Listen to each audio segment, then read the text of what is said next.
ولی پیدا ہونا؟ اگر ہو رہے ہیں تمہیں تو پتہ ہی نہیں ہے، کیونکہ ہم جس صورت میں، ارے جس ماں کو، توجہ فرمانا، جس ماں کو نچوا کر ڈانس کرا کے موٹر سائیکل ملتا ہے، میں آپ سے پوچھتا ہوں وہ ماں ولی پیدا کرے گی یا کنجر پیدا کرے گی؟ بولو نا ذرا۔ جس ماں کو نچوا کر ڈانس کرا کے موٹر سائیکل انعام دیا جائے، میں آپ سے پوچھتا ہوں وہ ماں ولی پیدا کرے گی یا پھر گلوکار پیدا کرے گی؟ لوگ کہتے ہیں ولی ہے ہی نہیں۔ وہ کیسے ولی ہوں جب مائیں بہنیں ناچنے پہ کھڑی ہو گئی ہے، انعام کی لالچ میں ناچتی ہے، انعام کی لالچ میں۔ اور میں یہ نہیں کہتا کہ بریانی کی لالچ میں بھی ناچتی ہے، روٹی کی خاطر بھی ناچتی ہے۔ حضور غوث العالمین محبوب سبحانی قطب ربانی شیخ عبد القادر جیلانی کی ماں کا نام ام الخیر فاطمہ تھی، اور جس نے اپنی بیٹی حضرت ابو صالح جنگی دوست، یہ حضرت شیخ عبد القادر جیلانی کے والد کا نام ہے، جنگی دوست، جنگ سے انسیت رکھنے والا، جنگ سے مانوس، ہر وقت جنگ کے لیے تیار، راہ خدا میں مر مٹنے کے لیے تیار۔ جب سے مسلمان جنگ سے، جہاد سے روگردانی کی ہے، اس دن سے ان کی ذلت مقدر بن گئی ہے۔ امریکہ کو کتنا عرصہ ہو گیا لڑ رہا ہے؟ کمزور ہوا ہے؟ نہیں۔ جو جنگ میں ہے نا، چاہے کوئی بھی ہو، جب لڑ رہا ہے تو وہ طاقتور ہوتا ہے۔ ہماری قوم بزدل بن گئی ہے، مسلمان حکمران بزدل بن گئے ہیں، جنگ سے گھبرا جاتے ہیں، اپنے اقتدار کی فکر پڑ جاتی ہے کہیں اقتدار نہ چھن جائے۔ لیکن ہوا کیا؟ آپ کے سامنے ہیں حالات۔ لیکن حضرت ابو صالح جنگی دوست حضرت شیخ عبد القادر جیلانی کے والد وضو فرما رہے تھے، ایک کسی پر، ایک نالے پر سیب لڑتا ہوا آیا تھا۔ آپ کو بھوک لگی ہوئی تھی، کئی دن کے بھوکے پیاسے تھے، تو آپ نے وہ سیب پکڑا اور کھایا۔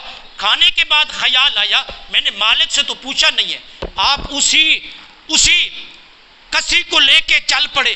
وہ باغ کے اندر سے جا رہی تھی، آپ نے پتہ کیا کون مالک ہے، تو پتہ کیا تو پتہ چلا کہ ایک نیک انسان ہے، اس کا باغ ہے۔ عبداللہ الصومی الزاہد آپ کا نام تھا۔ آپ نے فرمایا کہ حضور، بزرگ تھے، حضور میں نے بغیر پوچھے آپ کے باغ کا ایک سیب پانی میں جا رہا تھا، میں وضو کر رہا تھا، بغیر پوچھے کھایا ہے، مہربانی ہوگی آپ مجھے معاف فرما دیں۔ آپ نے چہرہ دیکھا، دیکھنے والے قیامت کی نظر رکھتے ہیں۔ فرمایا بیٹا ایسے معاف نہیں ہوگا، میری دو شرطیں ہیں۔ حضور مجھے دو شرطیں قبول ہیں۔ فرمایا 6 ماہ اس باغ کی مالی گیری کرنی پڑے گی، صفائی ستھرائی کرنی پڑے گی، دیکھ بھال کرنی پڑے گی۔ دوسری شرط اس کی تکمیل کے بعد بتاؤں گا۔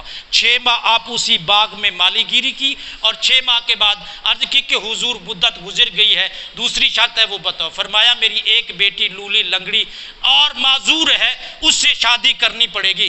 آپ نے توقع فرمایا، پھر فرمایا کہ حضور مجھے قبول ہے، میں یہ نبھا لوں گا۔ آپ نے دل میں خیال کیا اگر معافی نہ ملی تو قیامت کے دن گرفت بہت سخت ہوگی۔ جب آپ نے قبول کیا تو آپ کا نکاح ہوا۔ فرمایا جاؤ اس کمرے میں، وہ تیری منقوہ بیٹی ہے، یہ تیری بیوی بن گئی ہے، جاؤ۔ جب آپ گئے تو آپ کے سسر نے کہا تھا نا وہ اندھی بھی ہے، وہ ڈوری بھی ہے، معذور بھی ہے۔ جب آپ کے قدموں کی آٹ سنی تو اس خاتون نے توجہ کی، تو آپ سمجھ گئے کہ دیکھ رہی ہے، آنکھیں بھی ٹھیک ہیں، کان بھی ٹھیک ہے، ہاتھ بھی ٹھیک ہے، پاؤں بھی ٹھیک ہے۔ فوراً واپس آئے تو آپ نے آ کے عرض کی حضور جو صفت آپ نے اپنی بیٹے کی بتائی تھی وہ تو اندر ایسی نہیں ہے، ان کی آنکھیں بھی صحیح سالم ہیں، کان سنتی ہے، میرے قدموں کی آٹ بھی سن لی ہے۔ آپ نے فرمایا میرا مطلب یہ نہیں تھا۔ فرمایا آج تک کسی غیر محرم کی آواز نہیں سنی، آج تک کسی غیر محرم پر نگاہ نہیں پڑی، گھر سے باہر اس نے قدم نہیں رکھا، میں تو یہ بتایا تھا۔ فرمایا یہی ہے تیری بیوی۔ اب جب بیٹیاں اس قسم کی ہوں تو اولاد غوث العالمین پیدا ہوتی ہے۔ اگر ہماری بہنیں، ہماری بیٹیاں گلوکارہ بن جائیں اور ناچ گانے پہ لگ جائیں، واہیاتی پہ لگ جائیں، آپ بتائیں بھلا ولی پیدا ہوں گے؟ حضور غوث العالمین کی تاریخ اٹھاؤ، آپ تو وقت کے ولی وہ ہیں کہ ماں اگر نصیحت کرتی ہے نا بیٹا جھوٹ نہیں بولنا، تو بیٹے نے کتنی پابندی کی، سارا قافلہ لٹ گیا، جب آپ کے پاس آئے تلاشی کی، مایوس ہو کر چلے گئے۔ ایک آدمی اور آتا ہے کہ بیٹے آپ کے پاس کچھ ہے؟ فرمایا ہاں۔ کیا ہے؟ انہوں نے کہا 40 دینار ہیں۔ انہوں نے کہا کہاں ہے؟